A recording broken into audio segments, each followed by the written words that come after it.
नमस्कार, मैं डॉक्टर मीनाक्षी शर्मा स्वागत करती हूँ आप सभी का अपने YouTube चैनल पर। आज की इस क्लास में मैं आपको बताऊंगी कि ताल क्या होती है। ताल संगीत की लय को व्यवस्थित करने का कार्य करती है, या यूँ कह सकते हैं कि बिना ताल के संगीत ऐसा है जैसे बिना धड़कन के जीवन। ताल संगीत, वाद्य व नृत्य तीनों की लय को व्यवस्थित करने का कार्य करता है। और वैसे भी जब हम कोई संगीत सुनते हैं और यदि उसमें ताल ना हो तो वह सुनने में बिल्कुल भी अच्छा नहीं लगता। इसलिए किसी भी संगीत या किसी भी नृत्य को जब हम सुनते हैं तो उसमें ताल जब बजती है तो वह कानों को बहुत मधुर लगती है। ताल के कुछ तत्व होते हैं जैसे कि सम, ताली, खाली, विभाग, मात्रा। इन चीज़ों को समझकर हम ताल को अच्छे से समझ सकते हैं। देखिए, मात्रा क्या होती है? ताल की सबसे छोटी इकाई को हम मात्रा कहते हैं। सम, ताल की पहली जो मात्रा होती है उसे हम सम कहते हैं। ताली, जहाँ हाथ से ताली दी जाती है उसे ताली कहा जाता है।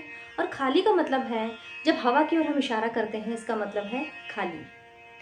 विभाग, विभाग का मतलब होता है जैसे कोई भी ताल है, कोई 8 मात्रा की है, 16 मात्रा की है, तो जितने भी विभागों में उसे डिवाइड किया जाता है उसे हम विभाग कहते हैं। अवधि का मतलब होता है कि ताल के चक्र को पूरा करने में जो समय लगता है वह अवधि कहलाती है। तो चलिए, आज मैं आपको 3 ताल सिखाऊंगी। यह शास्त्रीय संगीत की सबसे महत्वपूर्ण और लोकप्रिय ताल है। देखिए, 3 ताल 16 मात्रा की ताल है।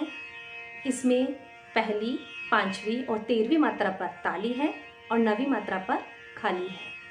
3 ताल के बोल हैं धा, धिन, धिन, धा, धा, धिन, धिन, धा, धा, तिन, तिन, ता, ता, धिन, धिन, धा।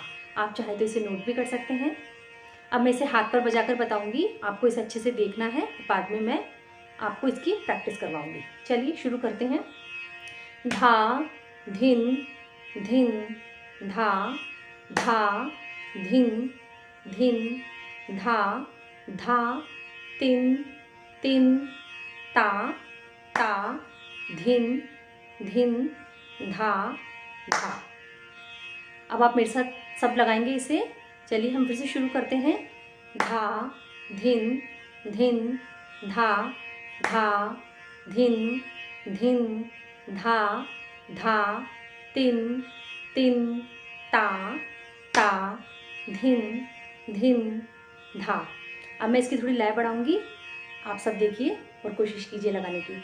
धा, धिन, धिन, धा, धा, धिन, धिन, धा, धा, तिन, तिन, ता, ता, धिन, धिन, धा, धा, धिन, धिन, धा, धा, धिन, धिन, धा, धा, तिन, तिन, ता, ता, धिन, धिन, धा, धा।